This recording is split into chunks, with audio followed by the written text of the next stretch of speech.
Hi, I'm Chris and welcome to Playing Games. Today we're playing Codenames, a game of spies, deception, and the crushing realization that your friends don't understand your simple word associations. It's a game where one perfect clue can make you feel like a mastermind, or send your team straight into the arms of the assassin. Object. First team to guess all of their correct words wins. Codenames plays best with 4 or more players and in even numbers. I recommend 6 or more for a good party play atmosphere, but stay tuned to the end for a 2-player version. Setup. Players split up into 2 even teams, red and blue. Each team will have a clue-giving Spymaster. All others will be clue-guessing field operatives. Shuffle, then lay out 25 random codename cards in a 5x5 grid. The Spymasters take one random key card that tells them which words belong to each team. Place it on its stand and make sure that only the 2 Spymasters can see it. If anybody else sees it, the game is forfeit and you'll have to restart. You'll notice a colored siren on each side of the key card. That color indicates which team begins. Since the opening team has first starter's advantage, they'll have to find 1 extra word during the game, and that's represented by this double agent card. Flip it over to your side. The game alternates between Spymasters giving clues and operatives guessing words. If you are your team Spymaster, first look at the key card. The box of your color will correspond with the words in the word grid that you want your team to pick, like this.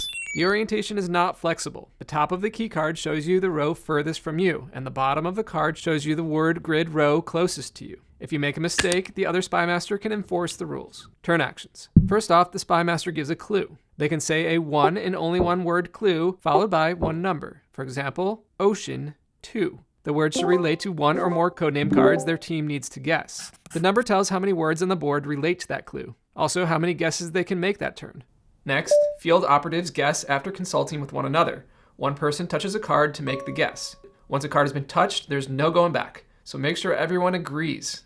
The Spymaster must now take an action. If the guess is correct, the card is covered with an agent card of that team's color. The operatives can now guess again, up to the number given by the Spymaster plus 1 extra guess if they want it.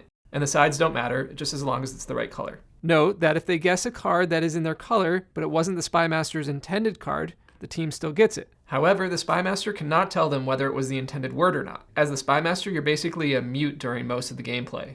You can only say the 1 word clue and the 1 number, and you can't give hints through gestures or anything else. Your clues just have to be solid on their own. If the team touches the wrong word, a few things could happen. If the word card is neither red nor blue nor the assassin on the key card, it's given an innocent bystander card. The turn ends immediately and goes to the next team. If the word card belongs to the other team, the opponent's agent card is played down. The opponent gains a point and the turn ends. If the word was on the assassin space, it's an instant loss for the guessing team. So if you're the Spymaster, make sure none of your clues entice the guessers to pick that card. End of turn. A team may choose to stop guessing early, however the field operatives must make at least 1 guess per turn. After they stop guessing or make a mistake, play passes to the other team's Spymaster. The game goes back and forth like this until the end of the game. Winning the game. First team to correctly identify all of their agents wins. If a team guesses the assassin, they lose instantly. Most games play over several rounds. Decide how many rounds a team needs to win the overall game. Typically, a new round is set up with the Spymaster stepping down and a field operative taking their place. And good luck to them. Variations. Timer mode, which I highly recommend. Use a timer to speed up clue giving and guessing phases. Some people just take way too much time. Odd numbers. If you have an odd number of players, 1 player can act as a Spymaster for both teams, 2 or 3 players. For 2 to 3 players, 1 Spymaster gives clues to a single team working against an imaginary opponent.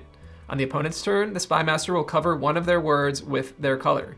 If you can't finish before all the imaginary opponent's words are covered, you lose. For more details and tips, check the official Codenames rulebook linked in the description below. I love Codenames. It's a fun twist on word guessing games like Taboo. It's easy to criticize the Spymaster until you're sitting in that seat. You have to flex your word relation skills and accurately read your teammates, because what you think is a clever connection could drive your team down that dark alleyway right into the assassin's clutches. Did I get something wrong, or do you play it differently, or just want to say hi? Let me know in the comments. Please like, subscribe, and share to help keep this channel going. You are great. See you next time on Playing Games.